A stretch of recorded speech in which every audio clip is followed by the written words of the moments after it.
వివాహము చేసుకున్న స్త్రీ పురుషులు పరస్పరము ఎట్లు వర్తించవలెను? చాలామందికి పెళ్లి చేసుకున్న తర్వాత భార్యాభర్త ఎలా ఉండాలి, ఎట్లా కలిసిమెలిసి ఉండాలనే విషయాలు తెలియవు. చక్కగా వినండి, ఇక్కడ శాస్త్రం చెప్తుంది. ఎన్నడూ పరస్పరము అప్రియ ఆచరణము అనగా ఏ ఏ వ్యవహారముచే ఒకరినొకరికి కష్టము కలుగునో అలాంటి వ్యవహారములు ఎన్నడూ చేయకూడదు. ఉదాహరణకు వ్యభిచారము మున్నగునవి.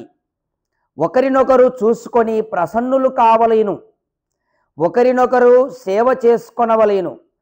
పురుషుడు భోజనము వస్త్రములు ఆభూషణములు మరియు ప్రియవచనములు మున్నగు వ్యవహారములచే స్త్రీని ఎల్లప్పుడూ ప్రసన్నముగా ఉంచవలెను. మరియు గృహకృత్యములు అన్నియు ఆమె అధీనమున చేయవలెను. స్త్రీ కూడా తన భర్తతో ప్రసన్నవదనంతో భోజన పానీయములు ప్రేమభావము మున్నగు వానితో ఎల్లప్పుడూ అతనిని సంతోషపెట్టవలెను. దీనిచే ఉత్తమ సంతానము కలుగును మరియు ఎల్లప్పుడూ ఇద్దరిలో ఆనందము వృద్ధి చెందును.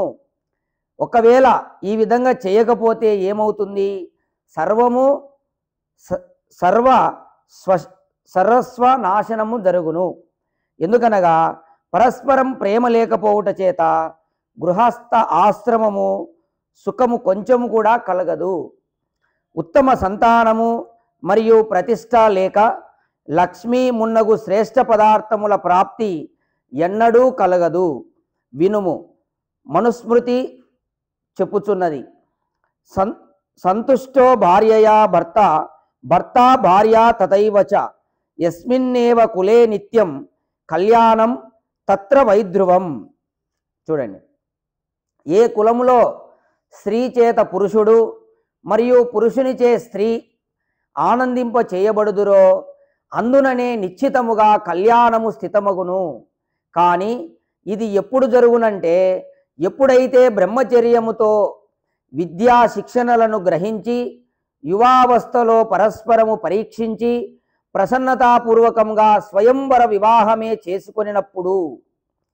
ఎందుకనగా ఎంత హాని విద్యకు సుఖమునకు మరియు ఉత్తమ ప్రజల బాల్యావస్థలో వివాహము మరియు వ్యభిచారముతో జరుగునో అంతే సుఖలాభము బ్రహ్మచర్యముతో శరీరము మరియు ఆత్మ పూర్ణ యువావస్థను పొంది పరస్పరము ప్రీతితో వివాహము చేసుకొనుటచే కలుగును.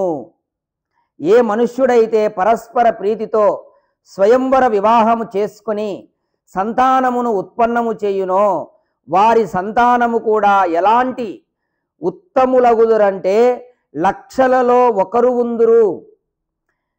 వీరిలో బుద్ధి, బలము, పరాక్రమము, ధర్మము, శీలము మున్నగు శుభగుణములు పూర్ణముగా ఉండును. వీరు మహాభాగ్యశాలి అనిపించుకొని తన కులమును అత్యంత ప్రశంసితము చేయుదురు.